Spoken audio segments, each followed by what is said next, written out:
ఎవ్వరి మీదైనా సరే వాళ్ళకి ఆధిపత్యానికి అడ్డుకుంటే మటుకు వీళ్ళకి ఇదే.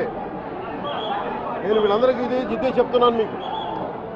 ఇది గత ప్రభుత్వంలా కాదు. ఇది ఇష్టారాజ్యంగా చేస్తాం మేము కూర్చున్న వ్యక్తులం కాదు. మేము సాక్షాత్తు నేనే ఉప ముఖ్యమంత్రిగా ఉండి నేను తప్పు చేసినా శిక్ష పడాలి అని చెప్పి అసెంబ్లీలో చెప్పిన వాడిని.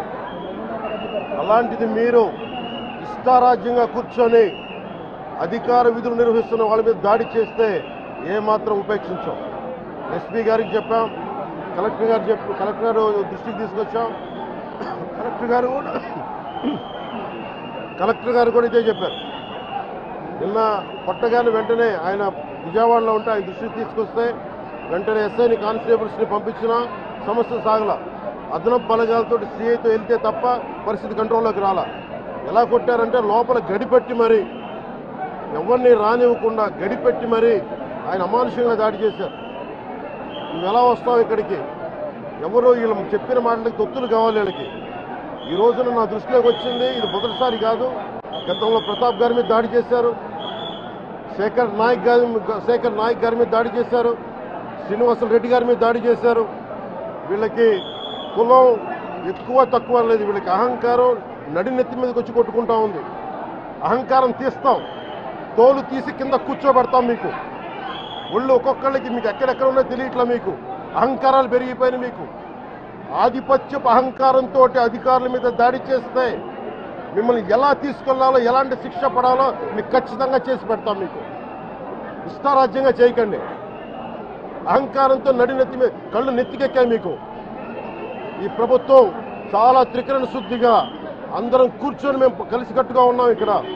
ఇది కూటమి ప్రభుత్వం, ఇది వైసీపీ ప్రభుత్వం కాదు. ఇది ఇష్టారాజ్యంగా మీరు చేస్తారంటే కామ్గా కూర్చునే ప్రభుత్వం కాదు. మీకు ఎలా చేస్తే, ఎలా నియంత్రిస్తే మీకు కిందకు వస్తారో మేము చేస్తాం. మీరు గాల్లో విహరిస్తూ ఉన్నారు. 11 సీట్లు వచ్చి ఇంకా గాల్లో విహరిస్తున్నారు. మొత్తం మీకు ఎలా కిందకి దించాలో మాకు బాగా తెలుసు. చేసి చూపిస్తాం. ఇదే కాదు, ఈ సందర్భంగా ఏ నాయకులకైనా సరే అధికారుల మీద దాడి చేసినా, అధికారులు విధులు నిర్వహిస్తుంటే అడ్డుకున్నా చాలా కఠినమైన చర్యలు ఉంటాయి. ఈరోజు నేను వచ్చి ఇక్కడ ఎందుకు వచ్చాను జవహర్ బాబు గారి దగ్గరికి అంటే, ఆయన ఒక ఎస్సీ ఎస్టీ కులానికి సంబంధించిన వ్యక్తినో వీటి గురించి అని కాదు. ఎవరైనా సరే ఇర్రెస్పెక్ట్ ఆఫ్ కాస్ట్ ఆధిపత్య ధోరణితోటి కనుక దాడి చేసి విధుల నిర్వహణకు అడ్డం వస్తే ఇది ఉపేక్షించే ప్రభుత్వం కాదు. ఎస్పీ గారికి కూడా చాలా స్పష్టంగా చెప్పాం. వారికి ఎవరైతే తప్పించుకొని తిరిగారు ఇంకో 9 మంది, వారిని కూడా పట్టుకోమని చెప్పాం. వారికి తగిన విధంగా కౌన్సిలింగ్ చేయాలి, అలాగే కఠినమైన శిక్షలు పడాలి. మీరు లాయర్లు అయ్యుండొచ్చు గతంలో, మీ చట్టాలు కానీ మీ గతంలో మీ అధికారాలు కానీ ఏవి మిమ్మల్ని రక్షించలేదు, మీరు గుర్తుపెట్టుకోండి. అలాగే ఈ విషయంలో ప్రజలకు కూడా చెప్తా ఉన్నాను, యువతకు కూడా చెప్తున్నాను, ప్రత్యేకించి రాయలసీమ యువతకు కూడా చెప్తున్నాను, మహిళలకు కూడా చెప్తున్నాను, మీరు దయచేసి భయపడకండి. ఈరోజు జవహర్ బాబు గారి భార్య భయపడతా ఉన్నారు. మీరు మాట్లాడితే కూర్చొని వాళ్ళ నాయకుడు కూడా మీరు కూర్చొని ముందు ఇవి కరెక్ట్ చేయండి, ఇలాంటివి కరెక్ట్ చేయండి, మీ పార్టీ వర్గాలను మీరు నియంత్రించుకోండి. 11 సీట్లు వచ్చినా ఇంకా మీరు దాడులు చేస్తూ ఉంటే మటుకు ఉపేక్షించే ప్రభుత్వం కాదు ఇది. అలాగే ముఖ్యంగా రాయలసీమ యువతకు చెప్తున్నాను, ఇలాంటి తప్పులు జరిగినప్పుడు, ఆధిపత్య అహంకారంతో దాడులు చేస్తున్నప్పుడు నిజంగా మీరు ఎదుర్కోండి. మేము అండగా ఉన్నాం మీకు. నాయకులకు కూడా భయపడకుండా మీరు ఎదుర్కోండి, నిలువరించండి వీళ్ళని. భయపడకండి. మీరు ఇలా భయపడే ఈ రోజున ఒక ఎస్సీ అధికారి జవహర్ బాబు గారి మీద దాడి చేసి కులం పేరుతో దూషించారు. అన్ని రకాలు నువ్వు ఎలా తిరుగుతావో చెప్పి దూషించారు. నువ్వు వెళ్ళి రిటైర్ అని నేను చంపేస్తావని చెప్పి బెదిరిస్తా ఉన్నారు. ఇవన్నీ సాక్కూడదంటే కేవలం ఇది పోలీసు ప్రభుత్వాలే కాదు, దీనికి ప్రజలు కూడా దీనికి స్పందించాలి. ఓట్లేసి మన పని అయిపోయిందంటే కాదు, ఇలాంటి వాటికి మీరు బయటకు వచ్చి మాట్లాడాలి.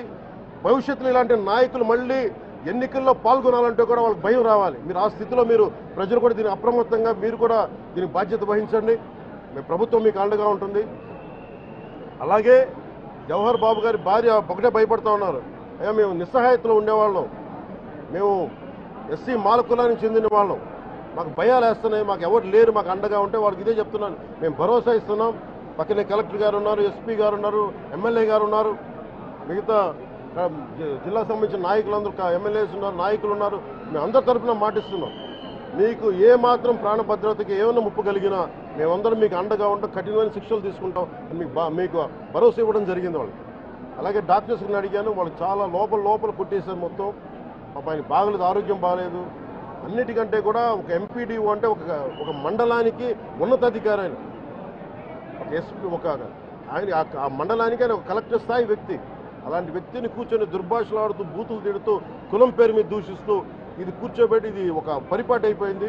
ఇది ఇక్కడతో ఆగాలి. ముఖ్యంగా రాయలసీమ ఎక్కడైతే ఉందో మీకు ఇలాంటి ఆధిపత్యపు ధోరణి ఉందో దీన్ని అందరూ సమిష్టిగా ఎదురు తిరగాలని మనస్ఫూర్తిగా నేను ఆకాంక్షిస్తున్నాను. మీరు కూడా పాల్పంచుకోమని కోరుకున్నా. అలాగే చాలా స్పష్టమైన ఆదేశాలు ఇచ్చాం పోలీసు ఉన్నతాధికారులకు కానీ, కలెక్టర్ గారికి కానీ, ఎమ్మెల్యే గారికి, మొత్తం అందరం కూడా సమిష్టిగా ఒకటే నిర్ణయం తీసుకుని ఇలాంటి భవిష్యత్తులో రాకుండా, పునరావృతం కాకుండా ఉండాలని మనస్ఫూర్తిగా మేమందరం నిలబడి ఉన్నాం ఈ మాట మీద. అందుకని తెలియజేసుకుంటూ ఇప్పుడు గాలివీడు మండలంకి వెళ్ళి ఎలా జరిగింది వీటి మీద నేను అక్కడ మాట్లాడుతూ ఉన్నాను. అది కూడా కలెక్టర్ నా దృష్టికి తీసుకొచ్చారు ఇందాక దారిలో. నాగేంద్ర అనే ఒక రైతు దాదాపు 3 ఆయన కుటుంబ సభ్యులు బిడ్డలతో సహా భార్యను కూడా ఒక్క నిమిషం సంబంధం ఇది నా దృష్టికి దిగ్గని చెప్పారు నాకు. ఇది 2 అంశాలుగా మేము చర్చిస్తున్నాం. దాని ఇన్వెస్టిగేషన్ జరుగుతూ ఉంది. ఒకటి, అంతకు ముందు రోజే మ్యూటేషన్ మీద మేము తిరిగి ఆయన పొలం ఆయనకు వచ్చేస్తుంది, ఆయన ఎవరి దగ్గర అప్పు తీసుకున్నారంట. ఆ సదరు వ్యక్తి దగ్గర తిరిగి ఆయన మీద రాయించుకోవడానికి ఆయన మ్యూటేషన్ కూడా జరిగింది. అంటే దాని అర్థం ఏంటంటే అప్పు తీర్చడానికి సంసిద్ధంగా ఉన్నారు, ఆయన దగ్గర డబ్బులు ఉన్నాయని అర్థం. ఈ పరిస్థితి ఆయన చీనీ తోటలోనే ఉరి తీసుకున్నారని చెప్పారు. చీనీ తోట కూడా కాపుకి వచ్చింది. అలాగే కొర్రల పంట వేశారు. ఆ కొర్రల పంట కూడా మొన్న హార్వెస్ట్ అయింది, దాన్ని కూడా దిగుబడి వచ్చింది, దాన్ని కూడా అమ్మేశారు.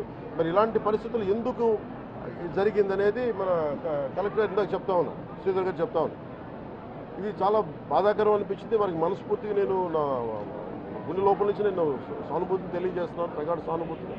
అది ఏ పరిస్థితుల్లో జరిగిందనేది సంపూర్ణమైన నివేదిక వచ్చాక దీని మీద సరైన యాక్షన్ తీసుకుంటాం.